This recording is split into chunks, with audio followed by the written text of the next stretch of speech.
Now, over the past few years, the Demko knife's FreeReign has proven itself to be a heavy hitter in the field knife arena. So when I heard that they were coming out with a new variant, I was kind of like, yeah, I mean, been there, done that, bought the t-shirt, I know it's a good blade. But when I got my hands on it and started to use the tool, I can tell you with confidence, I believe this is the best variant they have yet to come up with. Oh yeah? Why is that? Because it's the newest flavor of the month? Nope, there are three key reasons why my MagnaCut versions of the FreeReign can't stack up to this one, including a retuned tip and grind, along with one of the best steel choices for a field knife, American-made CPM 3V steel. And then combine it with an excellent cost to performance ratio. And as we're exploring how these three attributes all flow together, we're also going to be addressing the FreeReign's biggest competition, the SRK Compact and SRK in CPM 3V, and how they stack up to this variant. And for those of you who have to have an exposed tang with handle scales, I have a wild competitive option that we'll highlight near the end of the video, so stay tuned for that, along with an idea that I hope we see someday from Demko Knives. So blade lovers the world over, we are gonna have a blast putting the 3V version of the FreeReign through its paces here in the Blade Bootcamp. If you're new to the channel, welcome, I'm Aaron, this is Gideonstactical. Let's dive in and have some fun. All right, time to get to the nitty gritty. And I figured the tabletop would be the perfect location to hone in on some of these details. And so our first point on why I think that this is potentially better than any other FreeReign is the retuning of the grind and tip. Now, before any type of steel you throw on a knife, the grind and its geometry will affect performance. You can have the most basic carbon steel or the most premium stainless, but if the grind for the intended purpose doesn't match up, doesn't really matter, it's not gonna work very well. So low, thick grinds are very durable, great for stabbing and piercing, but aren't ideal for slashing and cutting and slicing. Thin, high grinds, great for slicing and cutting, but may lack some durability. So what did they do on this particular model? They have brought it up to the highest grind or thinnest grind yet on a FreeReign, and it brought it up by another 1/8 of an inch. Just for some perspective, here is my MagnaCut FreeReign, and I have blue tape on there again just so I can tell the difference, and we can on frame here since they both have the same color handle and very similar clips. You can see how thick the difference is there. This is much lower, even though they're the same stock thickness is 0.19.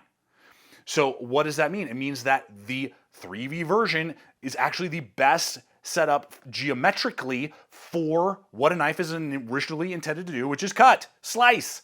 It is a slicing machine. It is going to go through 7,000-pound tow rope like nothing. Very little pressure, one sweep, gone. Paracord, hemp rope, you name it, it's going to be able to do that without a lot of sawing, which a lot of field knives tend to do. They have lower, broader grinds, meaning they're super durable, great for stabbing and lateral, but they don't slice very well. This thing slices. Now, is it drastically different than my MagnaCut version? No, but I noticed it. I could tell a difference, and I was super pleased with that.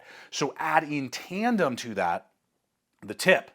Now, I really like a clip point kind of style versus just a standard drop point. You know, drop points are fine, but they can be a little boring sometimes. So what's the deal? What's the difference along with that higher grind for better slicing capability? Well, on my MagnaCut clip point, they swedged the clip. They swedged that transition.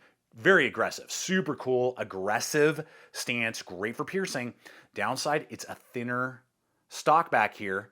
So putting your thumb on there can get somewhat painful. So precision cutting using your thumb or batoning, it's going to beat up your batoning stick quicker. Okay, what I like is that there's no swedging. It's just flat all the way to the tip, giving me a secondary shelf right there. Because that's really where I like to put my finger, is right where that transition point is on that last inch of any knife. So the fact that they didn't swedge out this particular model, I think is really cool. Gives a little bit more versatility while not, sacrificing piercing. Now, that's the first category. What about that second category of the 3V, CPM 3V? Number 2 reason is the steel choice. I love CPM 3V. It is super tough. It's not as rust resistant as MagnaCut and other stainless steels, but man, you're gonna have to work really hard to get a bunch of rust. And if it does rust, it just does a little staining and patina.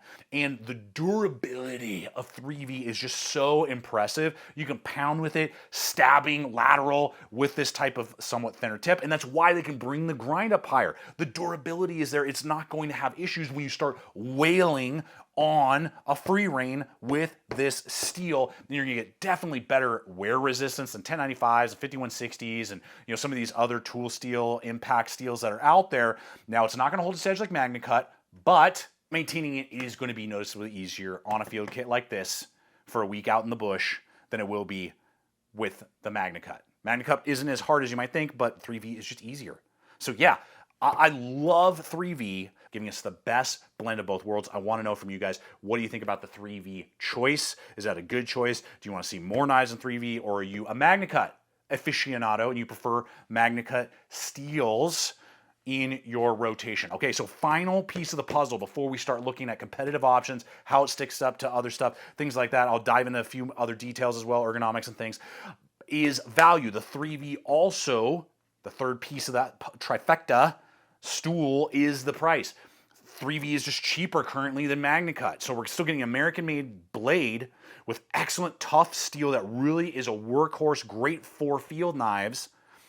And it's gonna save you a little bit, 180 bucks. 180 bucks is what this knife is currently going for when it drops. The drop is live when I am making this video. I know they have limited quantities. Demko Knives did not pay or sponsor for the content in this video whatsoever. I requested this sample, and I have my affiliate links over to their site as well as the other distributors that I believe are going to be getting some of these. I know there are limited quantities at launch, and these are available when this video goes live, so all those links are included in the description box below. Now, how about to the two elephants in the room, the Cold Steel SRK in 3V and the SRK Compact Midway exclusive 3V that we discussed last week. So let's make one thing clear. I'm not dogging the SRK series. They definitely have their place and they are totally iconic.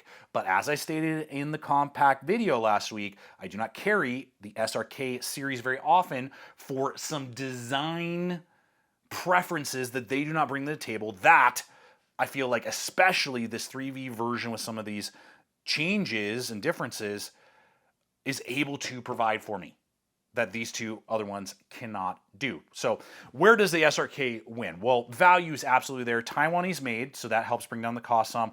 $100 for the 3V Compact, $150 on average for the SRK in 3V.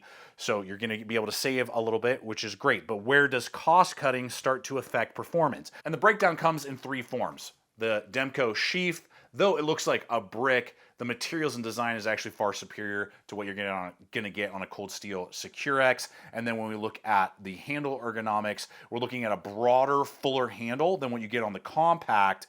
And then you get a deeper guard and a bird beak that the original full size is not gonna give you, kind of matching the best girth, the no jimping or tread along the back spine, and having it more rounded allows for a better pressure point when pushing, and just, in my opinion, is kind of the best of both worlds and blending and giving some extra features that this design does not offer. And then finally, and the most obvious, is the grind height. Far superior in slicing and actual knife work. The SRKs are great for stabbing and piercing and lateral strength, but you're gonna be sawing more on cordage and rope, and you're just not gonna get the cutting performance that comes from a higher, thinner grind like on this version of the Demko. That is where the elephants in the room kind of stand out. Leave a comment. Are you still an SRK guy? Are you a FreeReign guy? Where do you sit on the whole dilemma of field knives? Now, finally, just to button it up really quick, more for fun than anything else, just wanted to run in here and to talk about an idea I would love to see at some point. I have here the A&V knives from the Czech Republic, P250. This is a really cool field knife. Sleipner steel, 3V is better in my opinion. Sleipner's not bad. But for those who need handle scales and full tang, it's got a great Kydex sheath, really good blade, very unique. Got a huge swedge, so definitely more like at the clip point. Definitely more of a combat utility field knife, not really for bushcraft and camping. This is definitely going to perform a lot better on your campouts than this would, but at 140 bucks, great option, just a really cool vibe, and a lot of people don't know about it, and it has a very similar footprint and I really dig the whole P series. I'll try and link those in the description as well, where you can explore those. I love all these overmolds, and for some people, that may be an issue. It's great for cold environments with gloves. You don't feel the tang doesn't fatigue your hand like an exposed tang would. Obviously, there's pros and cons with durability. We theoretically could argue handle scales are obviously going to be more durable long term than polymers. That's something. There's always a trade-off with something, but obviously colder to the touch, they're not as forgiving and warm to use. I'd rather carve for an hour with the FreeReign than with this P320, or sorry, P220. Excuse me, but I would love to see at some point Demko Knives release this exact same knife, but with G10 or some sort of thermoplastic scales bolted in, full tang construction, exact same ergonomics. They can do it. I know they can because of the way this is designed. Do the exact same thing, but give a full tang construction, bolt-on handle scales, same sheath, same grind, same everything in 3V. Oh my gosh, that would be awesome to see someday. I don't know if that's even in the kind of concept of what Andrew Demko and the Demko family building these blades out want to do and pursue, but that I would be over the moon to see that at some point, just to give us variety, and for those who have to have full tang, exposed tang, excuse me, bolted on scales, that would be an option as well. Leave a comment below on what you think about that idea at some future date.